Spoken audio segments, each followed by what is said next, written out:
La gracia de Dios, porque hay humor en todo y por supuesto al Señor le gusta la alegría.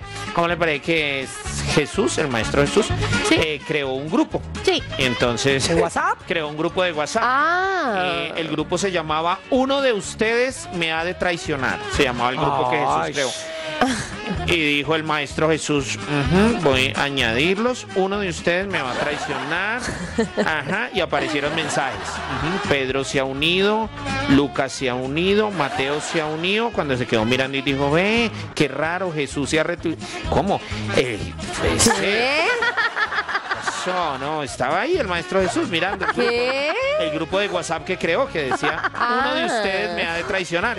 Y empezó a mirar y decía, Pedro se ha unido, Lucas se ha unido, Mateo se ha unido. Cuando se quedó mirando y dijo, ve, qué raro, Judas se ha retirado del grupo. Por mí, no dijo. Yo escucho la calle.